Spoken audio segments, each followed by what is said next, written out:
distinguished guests, Amitabh Sharma, all the directors, all the faculty members, ladies and gentlemen.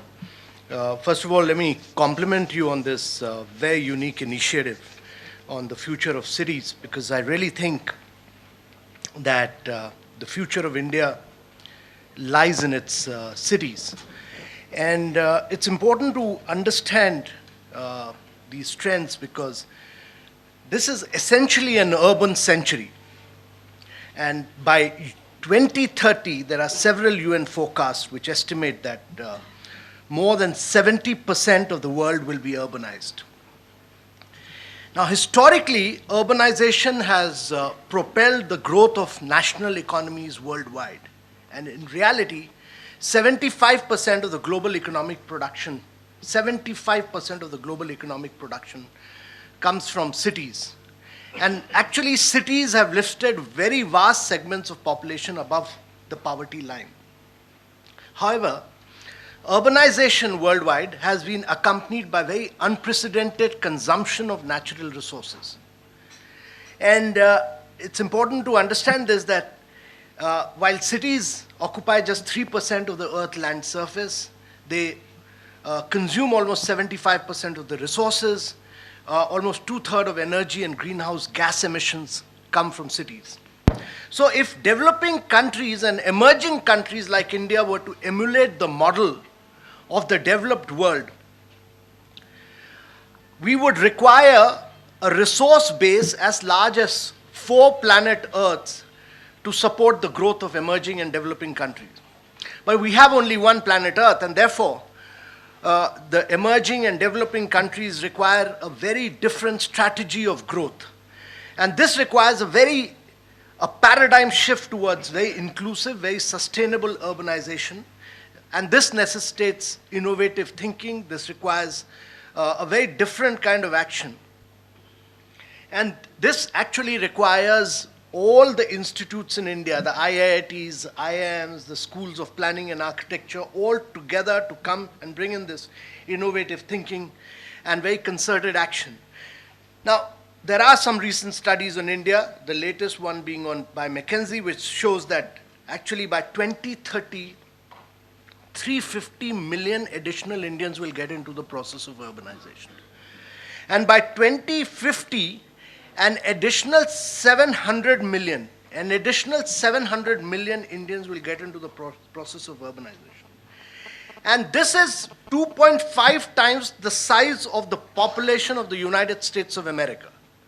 So by 2050, 700 million people, 2.5 times the size of the population of the United States of America, and this is the largest urban movement in the world. And in reality, every minute for the next 20 years, 30 young Indians will leave rural India for settling in urban areas. And this is happening when India is passing through a window of demographic transition with very light dependency burdens.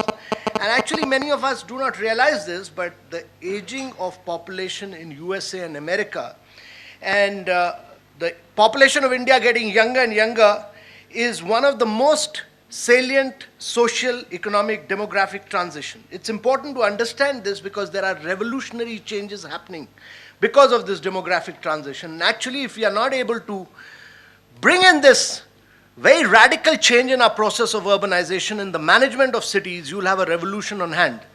And this is exactly what had happened in Egypt. You know, we must understand this, that when Mubarak came to power in Egypt, 1960, the life expectancy was 44, the infant mortality was 353 out of 1,000. When he was thrown out of power in 2011, the life expectancy had risen from 40 to 72, the infant mortality had fallen from 353 to 21. Now, the kind of resources we are putting into health and education, the similar kind of astonishing transformation is taking place in India.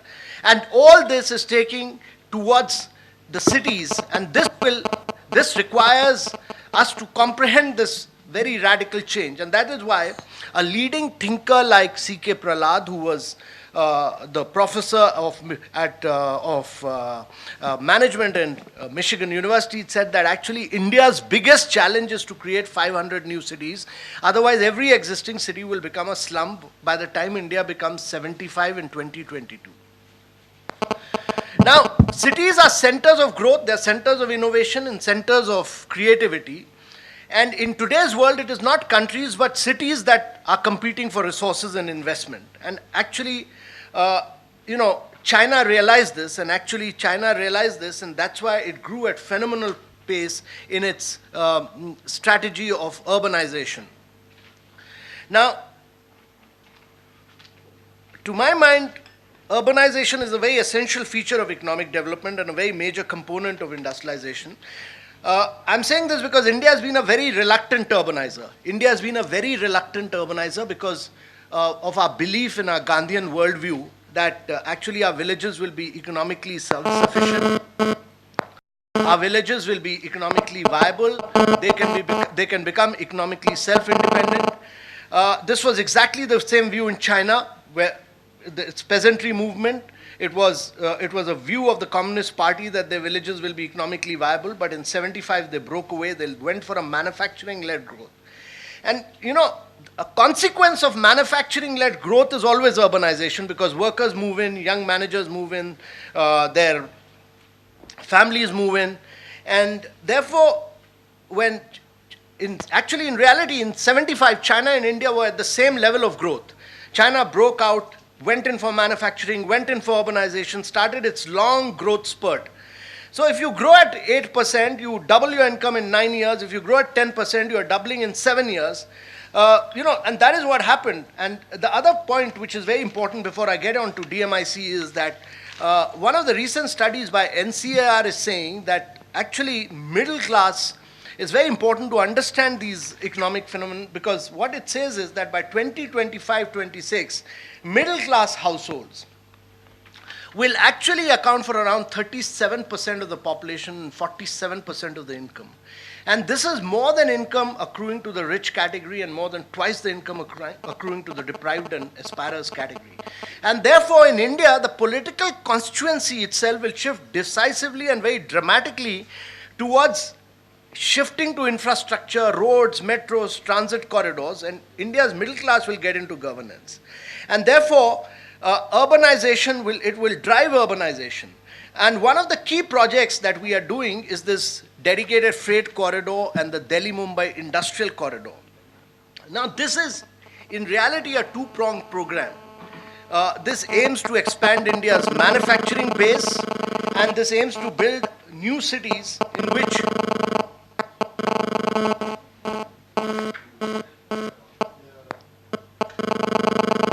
please request everybody to turn off the cell phones and put them in a really silent mode so that the silence doesn't reverberate. Yeah. So this dedicated freight corridor and DMICDC, the Delhi-Mumbai Industrial Development Corporation, this is a two-pronged program, and this aims to expand India's manufacturing base and build new cities in which Indians can really live, work, and play. And actually, this is a unique opportunity to build state-of-the-art infrastructure. And I'll quickly take you through this, and I'll try and pose some of the challenges that we are facing, and I'll also bring out issues in which IITs, IIMs can play a very major role, because my belief is that India's strategy of city development, India's strategy of urbanization has to be very different from the rest of the world. It has to be very different from what happened in USA and Europe. And it's important to understand this because when urbanization took place in America, land, gas, and water were all cheaply available. They were all cheap commodities, and therefore the Americans made sprawling cities. They created verticals. They created a vertical of water, they created a vertical of power, they created a vertical of safety. And you could live in New Jersey, you could travel by car to New York 2 hours away because gas was absolutely cheap, very cheap. So their cities were sprawling, and just to give you an example of comparison of two cities, of Atlanta and Barcelona. Atlanta, for instance, both Atlanta and Barcelona made at the same point of time in history. They cater to roughly the same population, 2.8 million. The CO2 emission in Atlanta is 12 times more. The ecological footprint is 12 times more than Barcelona. Simply because in Atlanta, almost 98.2% of the people travel by car. In Barcelona, about 64% people travel by mass transit systems, and about another 16% of the people cycle or walk. So, if Atlanta was to bring its CO2 emission and ecological footprint to the same level as Barcelona today, it'll have to break Atlanta apart and create 4,612 new metro stations. Now, this can't be done. So the process of planning, of integrated planning itself was wrong in Atlanta. It was a city made for cars and not for people. And therefore, to my mind, it's very important that in the new urbanization, we must bring in this whole concept of mass transit corridors. And cities must grow and evolve on the back of mass transit corridors. There must be cities good for cycling and walking. And if we don't do this, we'll end up making the same mistakes which the Americans have done over the years. And therefore, cities of the future have to be digitally connected, and what is increasingly being talked of as smart cities by IBM, what is being talked of as smart and interconnected cities by Cisco, what is being talked about by Koreans as the ubiquitous cities of the future. Now, what the Koreans have done, I mean, if you go and see their cities are very small. They're just 7, 8 square kilometers. But they've all interconnected cities with technology. They've laid the broadband, and instead of creating verticals, they've created central command room which manages these cities. And therefore, to my mind, digital technology will be a very big driver of growth of urbanization. So, connected cities, intelligent cities, smart cities, these will be the key driver of urbanization. Thirdly, to my mind, cities of the future will be very compact. They will be vertical cities. They will be mass transit cities. They will be cities which actually, while a lot of land will become such a rare commodity in India that there will be no option but to create vertical and compact cities on the back of public transportation systems. And therefore, this interconnection of transportation systems between rail, road, etc. will become a very key challenge. Now, I'll quickly try and take you through what we are doing in this project. And this is the dedicated freight corridor which links up Delhi, a place called Dadri near Delhi, to the Jawaharlal Nehru port. And this is 1,483 kilometers, but it is linked to a container train in 2017 end. 2018 beginning, you will have a container train which will link Dadri to JNPT port. And today, all goods produced in the northern part of India actually go by road. About 72% of the goods travel by road, and therefore all your national highways are clogged. Therefore, the CO2 emissions are very high, but in 2017 and 2018 beginning, all this will move to the dedicated freight corridor quite substantially. And this is only a container train. So this is a completely new route being created. In the ports, 14 days. Once this container train runs, it will take 14 hours. So from 14 days to 14 hours, that is the dramatic shift that will take place in the movement of goods. Now, this is opening up a completely new route of India, and the opportunity for India was, how do you use this new connectivity to bring in new urbanization? Now, this passes through 6 states of India. 6 states which account for almost 43% of India's GDP. They contribute to more than half of India's industrial production and exports. Now, cities, various studies which show that cities will account for nearly 70% of India's GDP by 2030.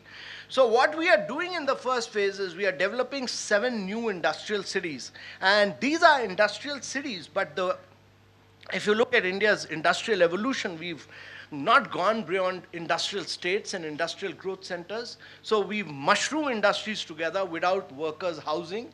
Workers live far away, come from somewhere else. Managers live far away. So the intention is to create integrated cities. And these are the 7 cities that we worked on and which we are taking forward. And our intention is to link them not merely to the dedicated freight corridor, but to the existing passenger rail link, to the national highway, to the north, south, east, west corridor. We've tried to benchmark them against some of the best new industrial cities in the world. We've tried to bring in technology, we've tried to bring in transit-oriented, and we've tried to interconnect them through rail and road communication. Some of the key principles we've adopted is to how do you bring down the commuting needs of the workforce? How do you have neighborhoods distributed across high-access mass transit corridor? How do you recycle and reuse water and solid waste, which is a very big challenge we are facing in Rajasthan and Haryana, and we are going through a completely very detailed integrated water resource management planning. How do you bring in energy sufficiency? How do you bring in integrate IT-based real-time control and governance into these cities? So we've tried to look at all these aspects, and we brought in some of the planners, but these are the planners who worked with us, and this is the size and scale of these cities. So the first one is Dholera, which is 903, which is, as you will see, the size and scale is bigger than Singapore, actually, and so this project has huge challenges. This project is a very tough, very difficult, very complex project, and it cannot be done till all the intellectual brains of India are put together and to find solutions to the various problems which keep emerging as we go along with this project. But let me tell you, with all these planners, actually these are all, I find a lot of Indians planners working, and I find a lot of Indians who had gone abroad coming back for planning these cities, and many of them are from the School of Planning and Architecture. And I find them, some of these planners are actually really outstanding planners. And so this is the size and scale. So the first city is Dholera, which is about 110 kilometers from Ahmedabad. It's a city with which we have planned for a population of 2 million, for an employment of 0.8 million. We do a demand analysis of the kind of industries that will come up, and these are broadly the industries that there has to be, any new urbanization, there has to be an economic driver, and these are the economic drivers which will drive the growth. This is how Dholera looks like at the moment. It's a wasteland with very little population. This is how it is. It has very little population at the moment, about 36,000 people over 900 square kilometers. We've gone through a process of detailed town planning here. The developable area out of this is 540 square kilometer. We've tried to make the city, which is very compact, which is very walkable, which is connected. Where you can get a public transportation system within 5 to 7 minutes of walking. We've creating actually a hierarchy of roads, and that is the process we are on through a design build contract. And along with the roads, we are creating a utility corridor of 8 different services, including broadband, drainage, sewage, solid waste, all which will go below the road. So all this is being done on a design build contract actually right now. And this is the hierarchy of arterial and other roads. We've looked at power. Quite often what we've done in the past, we build, but we don't have power and water. So we've tried to integrate power and water. We've been through a very detailed town planning scheme, which is very unique to Gujarat, but which needs to be replicated in other parts of the country. We've been through a very detailed process of interaction, over 160 rounds of interaction with village communities to make them part and parcel of this growth process. The second city that we are doing is Pithampur Dhar Mao in Madhya Pradesh. Now, this is an existing brownfield area which we plan to expand over 372 square kilometer with a population of 1.16 million. In addition, we are doing a major industrial development close to Ujjain, which is the traditional seat of learning in India, where we've got the land. And this planning has been done by Tata Consultancy Service. We've finished the master planning of this industrial, integrated industrial township here. We are creating an economic corridor between Indore and Pithampur, on which we are going through a process of town planning. In Maharashtra, our attempt is to take growth away from Mumbai to 2 areas. One is Aurangabad near towards where we are doing a development close to Shendra and Bitkin, and Dighi on the south of Mumbai. And we've done the master planning of Dighi over 253 square kilometer. The first phase is about 50 square kilometers. So when we do this kind of planning, we look at what kind of connectivity is required and what kind of connectivity, road and rail links that we need to be developed. This is how Dighi looks like at the moment. And we are doing a larger development around 84 square kilometer of Aurangabad, where we've taken substantial amount of land, and we are doing the detailed engineering of the trunk infrastructure, and we are moving forward with that. This is how Aurangabad looks like at the moment. The first phase is a very large exhibition cum convention, mixed-use development that we are doing. Then in Haryana, we are doing Manesa Bawal region, which is investment region, which is about 402 square kilometer. The master planning has been done by Jurong of Singapore, and we are connecting this. Again, the kind of master planning, as you will see, is very integrated. You could do 10 square kilometer development each, and each 10 square kilometer is a city by itself. And we are linking this up with a mass rapid transport system from the point where the metro would end in Gurgaon. And we are creating a very large logistic hub at Rewari in Haryana, very large, over 900 square kilometer, 900 acres of land, which will feed the DFC there. We are doing this logistic park in addition to the rail connectivity, which will take workers from Haryana into this new city. We are creating a very large logistic hub, which will cater to about 1.3 million TEUs per year, which will have export, import, domestic zone, common zone, the automobile zone all together in one area. And we have broken this large logistic hub. So the logistic hub itself is like a city in itself, with a vast array of economic activity. And it has, again, a workers' housing component as a part of this development, and an MRTS. In Rajasthan, the whole city planning is around an aerotropolis. So the city develops is engulfed around an airport, and we are doing a knowledge city along with it, which has Neemrana Bhiwadi road link. And this is the master plan of this, which has been done by a Dutch company. But again, the Dutch company, the chief planner was a person from India who belonged to Rajasthan, and the urbanizable area is 101 square kilometer with a target population of 1.3 million. And again, all the industries here are non-water consuming industries, and largely it's the soft area of development, including knowledge cities, that we are focusing on.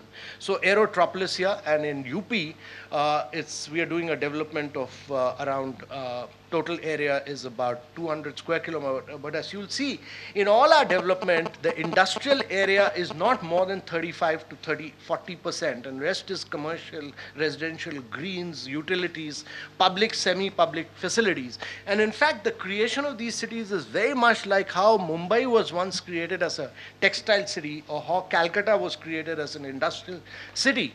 So the planning process is taken into consideration the requirement of the people of the region, in terms of housing, in terms of commercial, in terms of transportation, green areas, etc. And in UP, we are doing a very big high-tech integrated township, over 302 hectares of land. And this is the final plan of this very high technology, with biotechnology, high-tech industry, defense research, etc., which create in Haryana, and this planning is completely over. And a large logistic hub at Dadri. We're doing several power plants, and we are doing a lot of smart city initiatives on technology-based technologies which have been developed by several Japanese companies. So I have Toshiba, which is working with me, Hitachi and High Flux of Singapore, which is working with us on a desalination, Asia's largest desalination project of 336 MLD at The Hague, which will cater to about 75 million gallons per day. We have some cutting-edge solar technology project, which NEDO of Japan is working with us through Hitachi on, to bring in inverters which will cut off all the diesel which is utilized by industrial units and bring in solar energy and have diesel only as a backup. We've created with NEC of Japan a logistic data bank which will track the movement of container on a real-time basis. So if I'm an exporter, I will know where the delay is taking place, whether it's taking place at port, whether it's taking place at ICDs, whether it's taking place at the customs, and I will be able to accordingly take my decision to send my goods to Mudra rather than JNPD Port Trust on a real-time basis, 24/7.